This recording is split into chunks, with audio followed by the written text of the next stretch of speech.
নমস্কার, কম্পিটিটিভ ইনিশিয়েটিভে আপনাদের স্বাগত। আমরা আগের দুটো ভিডিওতে বেদ সম্পর্কে ডিটেলসে আলোচনা করে নিয়েছি। যারা এখনও ভিডিওটি দেখে থাকেননি তারা প্লিজ ভিডিওটি গিয়ে চেক করে নেবেন। আমি ভিডিওটির লিঙ্ক ডেসক্রিপশানে দিয়ে দেবো। এবং এই ভিডিওগুলোর সম্পর্কে যেসব পিডিএফগুলো সেগুলো পুরোটাই ফ্রি। তো সেই পিডিএফগুলো পেতে হলে আপনারা আমাদের নিচে দেওয়া টেলিগ্রাম লিঙ্কে গিয়ে ক্লিক করে জয়েন করে নেবেন, সাবস্ক্রাইব করে দেবেন আমাদের চ্যানেলটিকে। তো আজকে আমরা জানবো দ্য ব্রাহ্মণাস সম্পর্কে। আমরা আজকে হিন্দু ধর্মের যেসব রিলিজিয়াস টেক্সট আছে যেগুলো থেকে আমরা আমাদের প্রাচীন ভারতের ইতিহাস সম্পর্কে জানতে পারি, তো আজকের ভিডিওতে আমি পুরোটাই কভার করে দেবো যেগুলো বাকি রয়েছে। তো ভিডিওটা আজকে একটু সময় সাপেক্ষ, তো ধৈর্য ধরে দেখতে হবে। তো আজকে আমি প্রথমেই শুরু করি দ্য ব্রাহ্মণাস দিয়ে। দ্য ব্রাহ্মণাস এটা কিন্তু সেই ব্রাহ্মণা না যেটা আমরা জেনেছিলাম যে বর্ণাশ্রম প্রথায় যে চারটি বর্ণ ব্রাহ্মণ, বৈশ্য, শূদ্র, ক্ষত্রিয়, এই চারটি বর্ণের যে ব্রাহ্মণ সেটা কিন্তু না। এটা দ্য ব্রাহ্মণাস এটা হচ্ছে ঋগ্বেদ। আমরা যে ঋগ্বেদ জেনেছিলাম বা বাদবাকি যেসব অন্যান্য বেদ আছে, সোমবেদ, যজুর্বেদ, অথর্ববেদ, এই বেদগুলোকে ভালো করে এক্সপ্লেইন করা হয়েছে এই ব্রাহ্মণাসে। তো কোন বেদের এক্সপ্লেনেশন কোন ব্রাহ্মণাসে পাওয়া যায় প্রভৃতি সম্পর্কে আমরা জেনে নেব। তো চলুন শুরু করা যাক।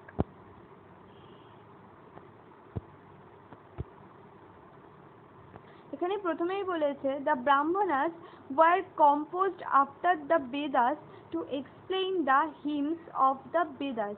Every Veda has several Brahmana attached to it. তো আমরা আগেই জেনে নিলাম, যেটা আমি আগেই বললাম, যে প্রত্যেকটা বেদার এক একটা করে ব্রাহ্মণা রয়েছে যেটা সেই বেদের সাথেই অ্যাটাচ করা। এবং এই ব্রাহ্মণাস থেকে আমরা জানতে পারি বেদে যেসব হিমস রয়েছে, হিমস আমি জানিয়েছি যেটা হচ্ছে ভগবানের উদ্দেশ্যে প্রার্থনা করা, সেই হিমসগুলোকে ভালো করে এক্সপ্লেইন করা হয় এই ব্রাহ্মণাসে। তারপর বলছে ঋগ্বেদাতে কি ব্রাহ্মণাস আছে আমরা দেখে নিই। Rigveda, Kaushiki and Aitareya are the Brahmanas books of the Rig Veda composed by Hotri priests. Aitareya has 40 chapters. Kaushiki is also called Shankhayanam Brahman. তো ঋগ্বেদে রয়েছে দুটো ব্রাহ্মণা, একটা কৌশিকী, 2 নম্বর আইত্তেরিয়। এবার আমি আগেই বলেছিলাম যে ঋগ্বেদ যে পাঠ করে বা যে উচ্চারণ করে তাকে বলে হোত্রি। তো এই হোত্রি প্রিস্ট দ্বারাই এই দুটো ব্রাহ্মণাস লেখা হয়েছে। এবং আইত্রেয়ী যে ব্রাহ্মণা, সেই ব্রাহ্মণাতে রয়েছে 40টা চ্যাপ্টার। এবং কৌশিকী যে ব্রাহ্মণা, সেই ব্রাহ্মণার আমরা অপর নাম জেনে নেব। সে ব্রাহ্মণের অপর নাম হচ্ছে সংখ্যায়নম ব্রাহ্মণ। The name of Rishabh and Orishthanemi are found in the Rig Veda. Environment of jungles were called Aranyak.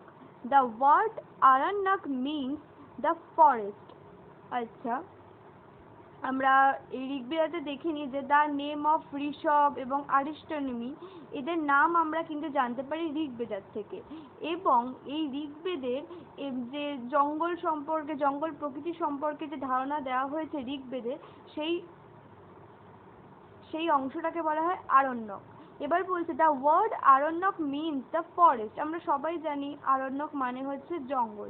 They deal with philosophical doctrines and mysticism to answer the various complex questions related to human life. তো এই আরণ্যকে তো রয়েছে forest সম্পর্কে আমরা জানতে পারি, তাছাড়া আমাদের হিউম্যান লাইফ সম্পর্কে, আমাদের মানুষের জীবন শৈলী সম্পর্কে নানা ধরনের প্রশ্নের উত্তর কিন্তু আমরা এইখান থেকে, এই আরণ্যক থেকে পেয়ে থাকি। In fact, these are including portion to the Brahmanas.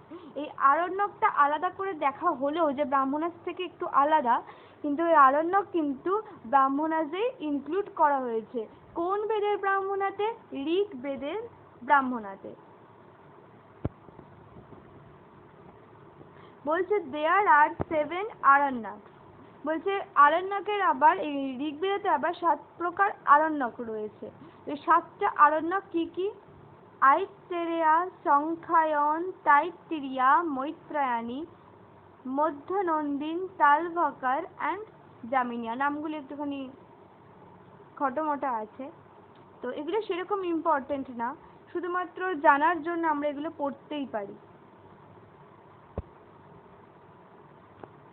These books are opposed to sacrifices and rituals and lay emphasis on meditation and moral virtues to form a bridge between the karma marg and the জ্ঞান মার্গ। অর্থাৎ কর্মা মার্গ হচ্ছে way of work, জ্ঞান মার্গ way of knowledge.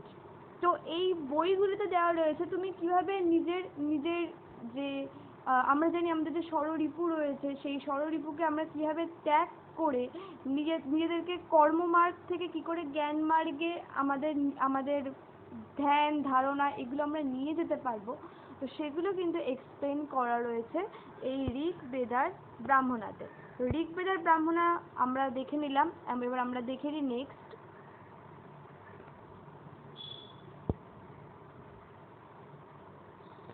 যজুর্বেদার ব্রাহ্মণাতে রয়েছে Taittiriya is the Brahmana of Krishna Yajurveda and Shatapatha is attached to Shukla Yajurveda. আমরা আগেই জেনেছিলাম যে যজুর্বেদার দুটো ভাগ, একটা কৃষ্ণ যজুর্বেদা এবং আরেকটা হচ্ছে শুক্লা যজুর্বেদা। তো কৃষ্ণ যজুর্বেদার ব্রাহ্মণার যে ভাগটা রয়েছে সেটাকে বলা হয় তাইত্তেরিয়া, এবং শুক্লা যজুর্বেদার ব্রাহ্মণার যে ভাগটা রয়েছে সেটাকে বলা হয় শতপথ। এই দুটোই কম্পোজড বাই অধর্ব পৃষ্ঠ। আমরা আগেই জেনেছি যজুর্বেদার যে উচ্চারণ করে তাকে বলে অধর্ব পৃষ্ঠ, তো এটা লেখা হয়েছে অধর্ব পৃষ্ঠ দ্বারা। It narrates the progress of culture from Kuru Panchal to Videha. The 100 chapters of Shotpath are divided into 14 sections which are very exhaustive and important of all the Brahmanas. তো বলছে এই এই যে যজুর্বেদার এই ব্রাহ্মণাসগুলো, এইগুলোর সম্পর্কে আমরা জানতে পারি তখনকার দিনে কুরু পাঞ্চাল, আমরা পড়েছি মহাভারতের কৌরব পাঞ্চাল এসব, এদের সম্পর্ক থেকে বিদেহাদের রাজবংশ অবধি আমরা এই ব্রাহ্মণাতে তাদের কালচার কীরকম ছিল, তাদের জীবন ধারণ কীরকম ছিল, সেই সব সম্পর্কে আমরা এই দুটো ব্রাহ্মণার থেকে জানতে পারি। এবং বলছে শতপথ হচ্ছে, আমরা আগেই জানলাম যে শতপথ হচ্ছে শুক্লা যজুর্বেদার অন্তর্গত। তো শতপথের যে 100টা চ্যাপ্টার রয়েছে এবং এই 100টা চ্যাপ্টারকে আবার ভাগ করা হয়েছে 14টা বিভাগে, which are very exhaustive and important to all the Brahmins. তো এই 14টা সেকশনই কিন্তু খুব ইম্পর্টেন্ট, প্রত্যেকটা মানে যতগুলো ব্রাহ্মণ আছে তার মধ্যে এই 14টা সেকশন শতপথের কিন্তু খুবই ইম্পর্টেন্ট ব্রাহ্মণ আছে। নেক্সট আমরা দেখব সোমাবেদা। The সোমাবেদা has 3 Brahmanas. তো আমরা এর আগে ঋগ্বেদা যজুর্বেদার ব্রাহ্মণাস জেনে নিলাম, তো সোমাবেদার আছে আবার 3টে ব্রাহ্মণাস, যেমন তান্ডায়া মাহা ব্রাহ্মণ, খদভিষা ব্রাহ্মণা, জৈমিনিয়া ব্রাহ্মণ, কম্পোজড বাই উদ্গোত্রী পৃষ্ঠ। এইগুলো সেরকম ইম্পর্টেন্ট না, শুধু মাঝে মাঝে খুব খুব কম চান্স থাকে দেওয়ার যে জৈমিনিয়া ব্রাহ্মণ কোন বেদের অংশগত, বা কদভিষা ব্রাহ্মণ কোন বেদের অংশগত, তাইত্তেরিয়া কোন বেদের অংশগত, আইত্রেয়ী কোন বেদের অংশগত, খুব কম কোশ্চেন আসে এইগুলোর থেকে। কিন্তু মনে রাখা দরকার যে সোমবেদের কটা ব্রাহ্মণ রয়েছে? 3টে।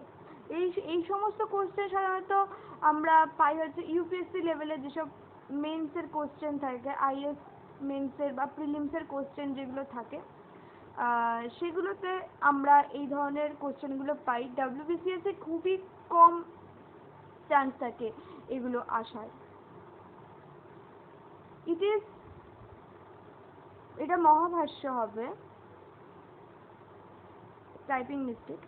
In his Mahabhashya, Patanjali has described thousands of branches of Somaveda, but only 3 branches are available: Kautham,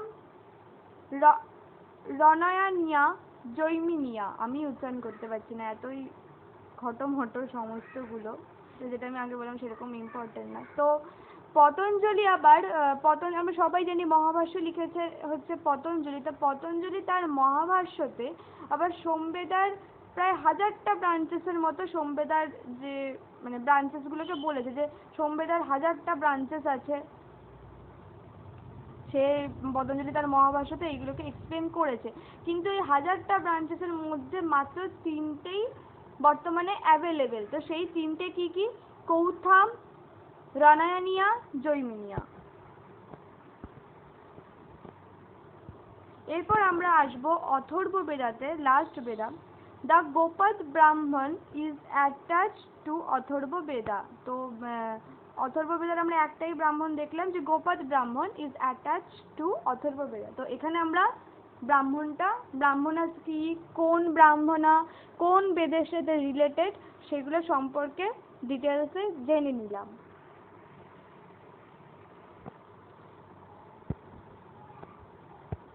নেক্সটে আমরা দেখব দ্য উপনিষদ। উপনিষদ নামটার সাথে আমরা সবাই মোটামুটি পরিচিত। তা উপনিষদে কি বলছে? The word Upanishad is a combined form of the two Sanskrit word Upo and Nishad। বলছে উপনিষদ এই শব্দটা উৎপত্তি হয়েছে দুটো শব্দের থেকে, উপ এবং নিষদ। দুটো শব্দ মিলিয়ে কিন্তু শব্দটা হয়েছে Upanishad, which means to sit down near someone and get the secret knowledge by him। এখানে অ্যাকচুয়ালি উপ মানে হচ্ছে বসে থাকা এবং নিষদ মানে হচ্ছে জ্ঞান নেওয়া। তো এখানে সেটাই বললো যে which means to sit down near someone, here the guru। এখানে বলছে যে গুরুর সামনে বসে থেকে যে গুরুর কাছ থেকে আমরা নলেজ নিই, সেটাই হচ্ছে উপনিষদ। বলছে there are 108 উপনিষদ। আমরা মোটামুটি জানি, এটা হয়তো আমরা শুনেওছি যে 108টা উপনিষদ রয়েছে, কিন্তু এই 108টা উপনিষদের মধ্যে মাত্র 12টাই আছে ভ্যালিড। এবার দেখে নেওয়া যাক উপনিষদগুলো কি কি উপনিষদ আছে, সেরকম কতগুলো উদাহরণ দেখে নিই। দেশ, Katha, Kena, Mandukya, Mundaka, Taittiriya, Aitareya and some important Upanishad. এখানে কিন্তু আমরা টাইপটেরিয়া, আইত্তেরিয়া এগুলো ব্রাহ্মণাও পেয়েছি, এগুলো কিন্তু উপনিষদও আছে। তো এগুলো গুলিয়ে যায় অনেক সময়, তো যদিও বা সেরকম ইম্পর্টেন্ট না, এখানে ইম্পর্টেন্ট মুন্ডকা আর মান্ডুক্য। কেন ইম্পর্টেন্ট আসছি সেক্ষেত্রে। তো এইগুলো গেল উপনিষদ। উপনিষদ কোন কোন উপনিষদগুলো অ্যাভেলেবেল। এবার বলছে the Upanishad were composed by several learned saints between 800 and 500 BC। তো বলছে উপনিষদ কম্পোজ করা হয়েছে সাধারণত মানে নানান ধরনের জ্ঞানী গুণী সন্ন্যাসীদের দ্বারা উপনিষদ কম্পোজ হয়েছে। কোন সময়? 800 থেকে 500 বিফোর ক্রাইস্টের মধ্যে এই উপনিষদ রচনা হয়েছে। এবার যেটা ইম্পর্টেন্ট, এইটা আর এইটা important. The famous national statement Satyameva Jayate has been taken from the Mundaka Upanishad. Satyameva Jayate এই ওয়ার্ডটা আমরা শুনেছি, সবাই পরিচিত সত্যমেব জয়তের সম্পর্কে। এই ওয়ার্ডটা খুব ফেমাস একটা ওয়ার্ড। তো এই সত্যমেব জয়তে এই ওয়ার্ড দুটো নেওয়া হয়েছে মুন্ডকা উপনিষদ থেকে। এবং সত্যম শিবম সুন্দরম, এই ওয়ার্ডটার সাথেও আমরা খুবই পরিচিত। তো এই সত্যম শিবম সুন্দরম এইটা নেওয়া হয়েছে মান্ডুক্য উপনিষদ থেকে। তো আমরা জেনে নিলাম যে সত্যমেব জয়তে কোথা থেকে নেওয়া হয়েছে, মুন্ডক উপনিষদ থেকে, এবং সত্যম শিবম সুন্দরম নেওয়া হয়েছে মান্ডুক্য উপনিষদ থেকে। এবং লাস্ট পয়েন্ট হচ্ছে উপনিষদ ওয়ার কল্ড বেদান্ত। তো বেদান্ত আর উপনিষদ কিন্তু একই, ঠিক আছে? বেদ প্লাস অন্ত, অর্থাৎ বেদের অন্ত, বেদের শেষ ভাগকে আমরা বলে থাকি উপনিষদ। তো এই উপনিষদ হচ্ছে উপনিষদ আর called Vedanta, which means the end of Vedas. তো এগুলো সম্পর্কে আমরা জেনে নিলাম উপনিষদ সম্পর্কে।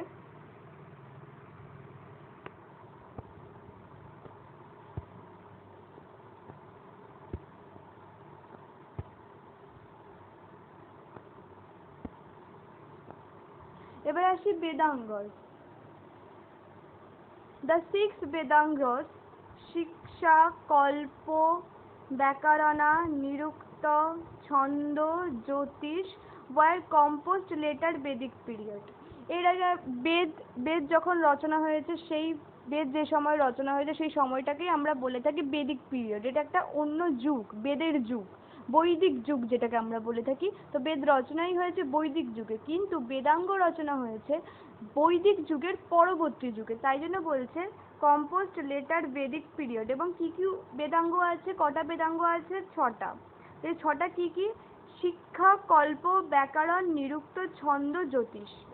শিক্ষা deals with appropriate pronunciation of মন্ত্র, মানে বেদে যত মন্ত্র রয়েছে সেসব মন্ত্রগুলোর ঠিকমতো উচ্চারণ কি হবে সেটার ধারণা আমরা পাই শিক্ষা বেদাঙ্গ থেকে। এবং কল্প is related to rituals, duties and সংস্কার। আমাদের ধর্মের যত সংস্কার, যত রিচুয়াল, যত ডিউটি প্রভৃতি সম্পর্কে আমরা জানতে পারি কল্প বেদাঙ্গ থেকে। Vyakarana deals with grammar and the science of language. ব্যাকরণটা নাম শুনে আমরা মনে পড়ছে যে গ্রামার ব্যাকরণ। তো ব্যাকরণ কিন্তু আমাদের ধারণা দেয় যে আমাদের ভাষা, সেই ভাষার বৈজ্ঞানিক যে বিশ্লেষণ সেই সম্পর্কে কিন্তু আমরা জানতে পারি ব্যাকরণ বেদাঙ্গ থেকে। নিরুক্ত উইথ এটিমোলজি। নিরুক্ত হচ্ছে সাধারণত ওই এক ধরনের ব্যাকরণের ভাগই, এটিমোলজি মানেও ব্যাকরণ। তো নিরুক্তও কিন্তু আমাদের ওই মন্ত্র, তারপর বেদের যে ভাষা সেসব সম্পর্কে ধারণা দেয়। তো নিরুক্ত উইথ এটিমোলজি। যস্কাচার্যর Nirukta is very famous. Yaskacharya যে একজন হয়তো মানে লিখেছে নিরুক্ত, তো তার নিরুক্ত হচ্ছে খুব ফেমাস বেদাঙ্গের মধ্যে। নেক্সট বলছে ছন্দ ডিলস উইথ রাইমিং স্কিম। আমরা জানি ছন্দ থেকেই মনে হচ্ছে ছন্দ মিলিয়ে কবিতা বলা, ছন্দ মিলিয়ে কথা বলা। তো ছন্দ ডিলস উইথ রাইমিং স্কিম, যেটা আমরা জানি। ছন্দসূত্র ওয়াজ কম্পোজড বাই আচার্য পিঙ্গল। তো ছন্দসূত্র কে লিখেছে? আচার্য পিঙ্গল। এগুলো সবই কিন্তু বেদাঙ্গের 6টা ভাগের মধ্যে ভাগ। এবং শেষ ভাগে আসি জ্যোতিষ। জ্যোতিষ deals with astronomy in which we find the proper calculation of the right position of the sun and the moon and various heavenly bodies to perform rituals and ceremonies. তো জ্যোতিষ থেকে আমরা পাই যে আমরা আমাদের বাড়ির বয়োজ্যেষ্ঠদের দেখি যে পঞ্জিকা খুলে তারা দেখতে শুরু করে কোন সময় একাদশী আছে, কোন সময় পূর্ণিমা, কোন সময় অমাবস্যা। এইসবের ধারণা কিন্তু আমরা পাই এই জ্যোতিষ যে বেদাঙ্গ সেখান থেকে কিন্তু এইসবের ধারণাগুলো এসেছে যে কোন সময় মহালয়া পড়লো, কোন সময় সামনে আসছে দুর্গাপুজো, কোন সময় কি পুজো, কোন সময় আসছে, কোন সময় আমরা সেই রিচুয়ালটা পালন করব, কোন সময় চাঁদের কি অবস্থান হচ্ছে সেই সময় পূর্ণিমা। তো এইগুলো কিন্তু সব আমরা ধারণা পাই এই জ্যোতিষ বেদাঙ্গ থেকে। জ্যোতিষ বেদাঙ্গ is a famous book for it in which we get as many as 400 শ্লোকা। জ্যোতিষ বেদাঙ্গতে কিন্তু রয়েছে 400টা শ্লোকা। তো এখানে গেল আমাদের বেদাঙ্গের ভাগ। নেক্সট দেখি সূত্রা। সূত্রাসে বলছে it has 3 parts। সূত্রার কিন্তু 3টে ভাগ রয়েছে, শ্রৌতা, গৃহ্য অ্যান্ড ধর্ম। গৃহ্য বা গৃহ বলা চলে। দেখিনি কোন সূত্রতে কি এক্সপ্লেন করা রয়েছে। শ্রৌতা সূত্র explain the subjects of rituals and various types of যজ্ঞ সেরিমনি। শ্রৌতা সূত্র থেকে আমরা পাই নানা ধরনের আমাদের আচার অনুষ্ঠান প্রভৃতি এবং নানা ধরনের মন্ত্র তন্ত্র এসব সম্পর্কে আমরা সূত্র দিয়ে জানতে পারি। এবং গৃহসূত্র বা গৃহ্যসূত্র যেটা, Grihasutra deals with the various sanskaras and the 4 ashram. আমরা বর্ণাশ্রম পড়েছি, এটা হচ্ছে আরেকটা আমরা আশ্রম আছে জানি আমরা, সেটা হচ্ছে চতুরাশ্রম। তো চতুরাশ্রমের মধ্যে রয়েছে ব্রহ্মচর্য, গৃহস্থ, বানপ্রস্থ, সন্ন্যাস প্রভৃতি যেটা আমাদের মানুষের জীবনের সাথে জড়িত। তো সেই ধারণাটা কিন্তু আমরা পাই গৃহসূত্র থেকে, সেই ক্ষেত্রে এটা important. Dharmasutra deals with the social life of the Vedic era in which various code of conduct and religious matters are explained। ধর্মসূত্রতে আমরা বেদিক এরা মানে বৈদিক যুগে তাদের জীবনযাপন কেমন ছিল মানুষের সে সম্পর্কে জানতে পারি। এবং আমাদের নিজেদের ধর্ম, আচার অনুষ্ঠান প্রভৃতি সম্পর্কে আমরা ধর্মসূত্র থেকে জানতে পারি। Beside this we have Kaushiki Sutra. তাছাড়াও এসবগুলোই 3টি সূত্র তো আছেই, তাছাড়াও কৌশিকী সূত্র থেকে আমরা জানতে পারি deals with medical science. Kaushiki সূত্র কিন্তু মেডিকেল সায়েন্সের সাথে ডিল করে, মানে আমাদের চিকিৎসা বিজ্ঞানের সাথে এই কৌশিকী সূত্রটা রিলেটেড। অ্যান্ড সুলভা সূত্র, সুলভা সূত্র আমরা এখানে নেই লেখা। সুলভা সূত্রতে সাধারণত আমরা কী করে বাড়িঘর তৈরি করা, তারপর মাঠে চাষবাস করা প্রভৃতি সম্পর্কে আমরা এই সুলভা সূত্র থেকে কিন্তু জানতে পারি। তো এটা গেলে সূত্র। আমরা নেক্সট দেখে নিই। নেক্সট রয়েছে স্মৃতি। তো বলছে স্মৃতি মিনস রিমেমব্রেন্স। স্মৃতি মানে আমরা সবাই জানি স্মরণ, স্মৃতি বলতেই স্মরণ মনে আসছে আমাদের। Smriti is the auxiliary treatise of the Vedas, the regarded as a part of the revolution. আর স্মৃতি অ্যাকচুয়ালি স্মৃতি হচ্ছে বেদের একটা সহায়ক গ্রন্থ আমরা বলতে পারি, মানে বেদের সহায়ক গ্রন্থ বা বেদকে যে বুঝবে তার জন্য একটা সহায়ক গ্রন্থ হচ্ছে স্মৃতি। তো বলছি এখানে 6টা ফেমাস স্মৃতি রয়েছে, সেরকম ইম্পর্টেন্ট না সেটা, শুধু এগুলো আমরা জেনে রাখি।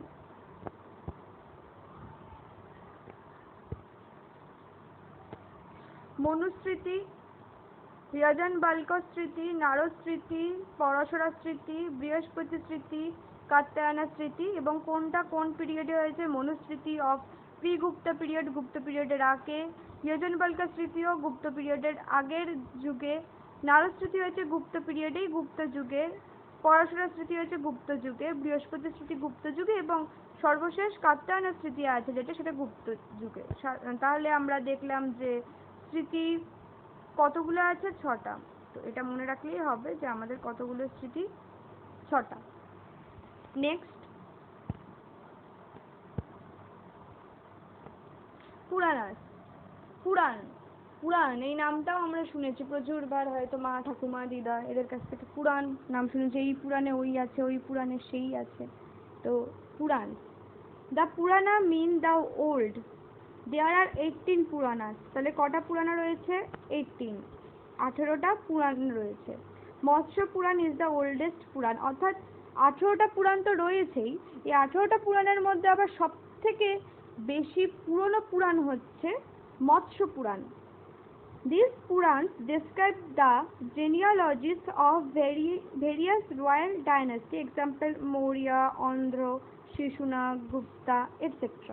বলছে এই পুরাণগুলো থেকে আমরা সাধারণত জানতে পারি বংশ পরিচয় বা বংশ তালিকা নানান বংশের, নানান রাজবংশের, যেমন মৌর্য বংশের কার পরে কোন মৌর্য সম্রাট এসেছিল, অন্ধ্র, শিশুনাগ, গুপ্ত প্রভৃতি বংশের বংশ তালিকা এই পুরাণ থেকে কিন্তু আমরা জানতে পারি। দ্য নেম অফ পুরাণাস আর, কতগুলো পুরাণ আছে তো সেই পুরাণের নামগুলো জেনে নিই। ব্রহ্মপুরাণ, পদ্মপুরাণ, বিষ্ণু পুরাণ, শিব পুরাণ, ভগবত পুরাণ, নারদ পুরাণ, মার্কন্ডেয় পুরাণ, অগ্নি পুরাণ, ভবিষ্য পুরাণ, ব্রহ্মা বৈবর্ত পুরাণ, লিঙ্গ বরাহ, স্কন্দ পুরাণ, বামন পুরাণ, কুর্মা পুরাণ, মৎস্য পুরাণ, গরুড় পুরাণ অ্যান্ড ব্রহ্মানন্দ পুরাণ। তো এই ছিল কতগুলো পুরাণ। এবার আমরা যেমন দেখেছি যে বেদের পাশাপাশি উপবেদাও আছে, তেমনি পুরাণের পাশাপাশি বিসাইড দিস দেয়ার আর 19 উপপুরাণ। পুরাণ আছে হচ্ছে আমাদের, যেটা আমরা দেখলাম পুরাণ আছে হচ্ছে 18টা, কিন্তু এই পুরাণের আবার উপপুরাণ আছে 19টা। লোমহর্ষ or his son উগ্রশ্রবা is said to be the compiler of Purans। বলা হয়ে থাকে যে লোমহর্ষ এবং তার ছেলে উগ্রশ্রবা এই পুরাণগুলো রচনা করেছেন। তো এই গেল হচ্ছে আমাদের পুরাণ। নেক্সট দেখে নিই। নেক্সট আসছে আমাদের মহাকাব্য। এপিক, এসব শুনলেই আমাদের প্রথমেই মনে আসে রামায়ণ, মহাভারত, এসবের কথাই মনে আসে, তো সেগুলোই আলোচনা করব। দেয়ার আর 2 মহাকাব্য, 2টো মহাকাব্য আছে আমাদের। দ্য রামায়ণ রচনা করেছে বাল্মীকি, এ তো আমাদের সবার জানা, ঘরে ঘরে সবাই জানে। এবং দ্য মহাভারত বেদব্যাস, এও আমাদের সবার জানা, সবাই জানে এটা। কিন্তু যেটা জানে না সেটা হচ্ছে রামায়ণের কটা ভাগ রয়েছে, কটা শ্লোক রয়েছে, কোন কাণ্ড কিসের সাথে রিলেটেড, এগুলো কিন্তু আমরা জানি না। তো এগুলো আমরা দেখিনি। Ramayana, the Ramayana the oldest epic of the world. বিশ্বের মধ্যে সব থেকে পুরনো মহাকাব্য হচ্ছে Ramayana. It is known as Adikavya, যেহেতু সব থেকে পুরনো তাই সেটাকে বলা যেতেই পারে আদিকাব্য। ইট কনসিস্ট অফ 24,000 শ্লোকা। রামায়ণে কিন্তু 24,000 শ্লোক রয়েছে এবং এই শ্লোকগুলোকে আবার 7টা কাণ্ডে বিভক্ত করা হয়েছে। অর্থাৎ আমরা বলি যে 7 কাণ্ড রামায়ণ পড়ে সীতাকার বাবা, তো এখান থেকে আমরা জানতে পারি যে রামায়ণের কিন্তু 7টা কাণ্ড রয়েছে এবং এই 7টা কাণ্ড যেখানে রয়েছে সেই 7টা কাণ্ডের মধ্যে আবার রয়েছে 24,000 শ্লোক। এবার এই 7 কাণ্ডগুলো কি কি বলে তো ফেললি, 7 কাণ্ড রামায়ণ পড়ে সীতাকার বাবা, কিন্তু এই 7টা কাণ্ড সেগুলো কি কি? বালকাণ্ড, অযোধ্যাকাণ্ড, অরণ্যকাণ্ড, কিষ্কিন্ধা কাণ্ড, সুন্দরকাণ্ড, লঙ্কাকাণ্ড এবং উত্তরকাণ্ড। তো এই হচ্ছে কাণ্ডগুলো, বালকাণ্ড, অযোধ্যাকাণ্ড, অরণ্যকাণ্ড, কিষ্কিন্ধাকাণ্ড, সুন্দরকাণ্ড, লঙ্কাকাণ্ড এবং উত্তরকাণ্ড। বলছে the first and the seventh kanda were the latest addition to the Ramayana. অর্থাৎ নতুনভাবে যোগ হয়েছে বালকাণ্ড এবং উত্তরকাণ্ড, পরবর্তীকালে নতুনভাবে রামায়ণে যুক্ত হয়েছে এই দুটো কাণ্ড। কোন দুটো? ফার্স্ট এবং সেভেন্থ, বালকাণ্ড এবং Uttarakanda. The Ramayana is said to be composed in 5th century BC। মানে রামায়ণ সাধারণত বলে থাকে যে রামায়ণ কম্পোজড হয়েছে 5th century BC তে। Originally it had only 6,000 versus, অর্থাৎ 6,000টা স্তবকে বিভক্ত। অরিজিনালি রামায়ণ 6,000টা স্তবকে বিভক্ত। Letter on it become 12,000 and finally it has 24,000 shlokas. মানে আগে ছিল 6,000টা স্তবক, কিন্তু পরবর্তীকালে সেটা সংখ্যা এসে দাঁড়ায় 12,000-এ। 6,000 থেকে হয়ে যায় 12,000টা স্তবক এবং সেখানে কতগুলো শ্লোক থাকে? 24,000টা শ্লোক আছে। যেটা আমরা পড়লাম আগেই যে রামায়ণে 24,000টা শ্লোক আছে এবং 24,000টা শ্লোক 7টা কাণ্ডে বিভক্ত। ফার্স্ট এবং সেভেন্থ অর্থাৎ বালকাণ্ড এবং উত্তরকাণ্ড হচ্ছে একদম latest edition of the Ramayana. Next আমরা পড়ে নেব মহাভারত, আমাদের আরেকটা মহাকাব্য।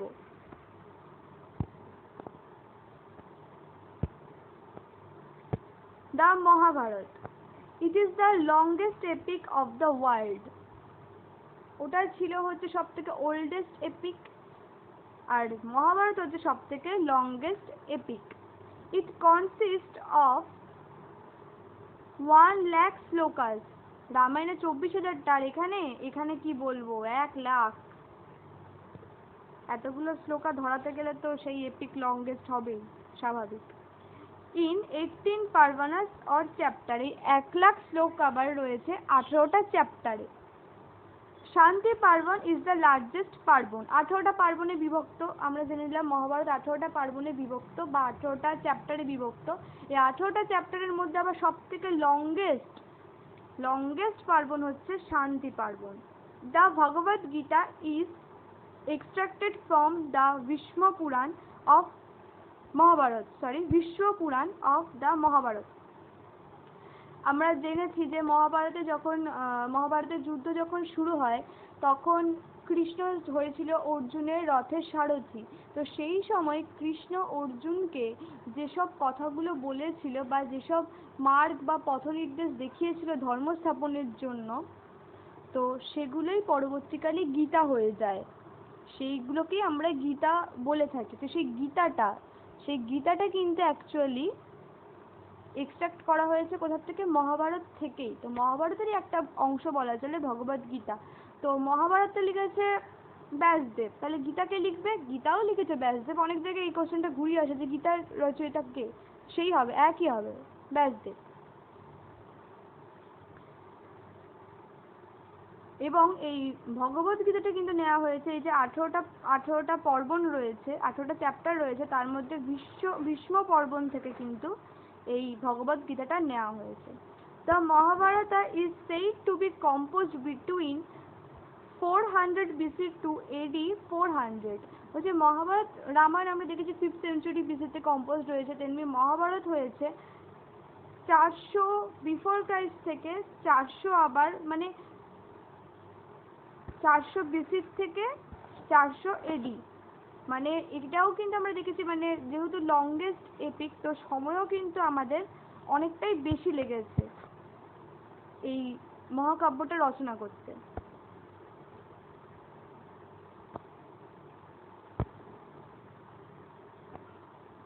Originally it had only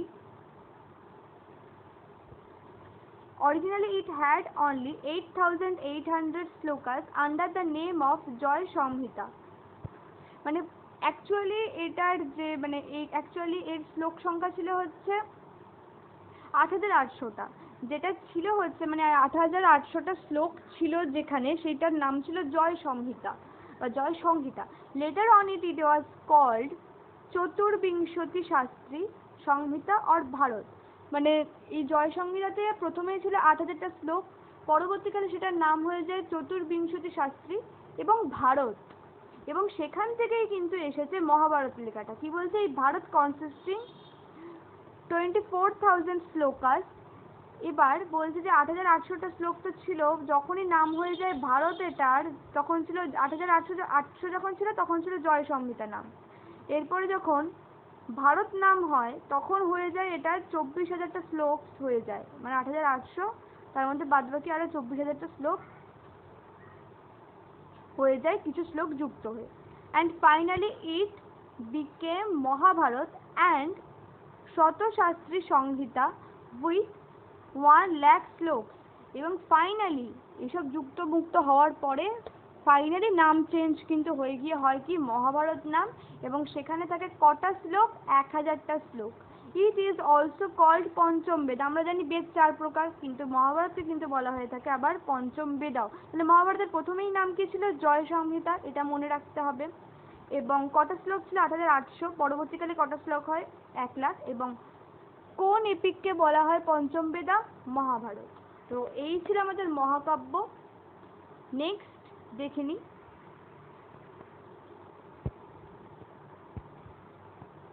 next আছে হচ্ছে দর্শন। দর্শন যাদের ফিলোসফি ছিল তারা অনেকটাই জানবে, এগুলো সম্পর্কে তারা ডিটেলসে পড়েছে যাদের ফিলোসফি ছিল। তো বলছে like Smritis Vedangas and Upavedas, Darshanas are also the auxiliary treatise of the Veda. মানে এই স্মৃতি বেদাঙ্গ উপবেদা যেমন একটা বেদের সহায়ক বই বলা চলে, বেদকে বোঝার জন্য বেদকে জানার জন্য এইসব সহায়ক বই, তেমনি দর্শনও কিন্তু সেই রকমই একটা সহায়ক বই বেদের। There are 6 schools of Indian philosophy known as সৎ দর্শন। মানে আমাদের দর্শনের 6টা ভাগ রয়েছে। তো এই দর্শনের 6টা ভাগ আমরা পড়ে নিই, এবং কোন ভাগ কে রচনা করেছে আমি পাশে পাশে সেগুলো অ্যাড করে দিয়েছি। আগে আমরা দেখে নিই দর্শনগুলো কি কি। দর্শন হচ্ছে সংখ্য দর্শন, যোগা দর্শন, ন্যায় দর্শন, বিশেষিকা দর্শন, পূর্ব মীমাংসা, বেদান্ত और উত্তর মীমাংসা। তো সংখ্য দর্শন রচনা করেছে কপিল, যোগা দর্শন রচনা করেছে পতঞ্জলি, ন্যায় দর্শন রচনা করেছে অক্ষপদ গৌতম, বৈশেষিকা রচনা করেছে উলুকু কনাদ, পূর্ব মীমাংসা বা উত্তর মীমাংসা রচনা করেছে জৈমিনী, উত্তর মীমাংসা রচনা করেছে বদরায়ণ। তো এই ছিল আমাদের রিলিজিয়াস টেক্সট যেগুলো ছিল, যেগুলো সম্পর্কে আমরা এনশিয়েন্ট হিস্ট্রি জানতে পারি ইন্ডিয়ার। আমাদের যে হিন্দু ধর্মের টেক্সটগুলো যেগুলো ছিল, যেগুলো আমরা পড়ে এসেছি, আমাদের প্রচুর নাম আমরা ছোটবেলায় শুনেছি এদের মধ্যে, বেদ, মহাভারত, রামায়ণ, দর্শন তো একটা সাবজেক্টই, তারপর স্মৃতি, এগুলো সম্পর্কে আমরা জেনেছি, শুনেছি নামগুলো। তো এই ছিল সেগুলোর ডিটেলস, কোনটা কি, কতগুলো চ্যাপ্টারে বিভক্ত, কোনটার কি শ্লোক, এগুলো মোটামুটি মনে রাখলেই হবে, কারণ WBCS এ সেই রকম কোশ্চেন এখান থেকে আসে না। বড়জোর হিন্সের সংখ্যা কত এসব, কিন্তু বেশিরভাগই UPSC বা IAS পরীক্ষাগুলোতে প্রিলিমসে এখান থেকে কোশ্চেন আসে মোটামুটি। তো এখানেই আমাদের হিন্দু ধর্মের যে রিলিজিয়াস টেক্সট সেটা শেষ হলো। আর নেক্সট ভিডিওতে আমরা আলোচনা করব বুদ্ধ ধর্মের যেসব টেক্সটগুলোর থেকে আমরা জানতে পারি এনশিয়েন্ট হিস্ট্রি সম্পর্কে, ত্রিপিটক, জৈন ধর্মের অনেকগুলো টেক্সট আছে, সেইগুলো সম্পর্কে আমরা নেক্সট ভিডিওতে আলোচনা করব। এবং আমার এই ভিডিওর যদি কেউ PDF পেতে চায় তো আমি আমার ভিডিও ডেসক্রিপশানে লিঙ্ক দিয়ে দেবো আমার টেলিগ্রাম চ্যানেলে, তো সেখানে সাবস্ক্রাইব করে নিও, তো ডেইলি আমার চ্যানেলের আপডেট ওখান থেকে পেয়ে যাবে। তো আমি ভিডিও এখানেই শেষ করলাম আজকে।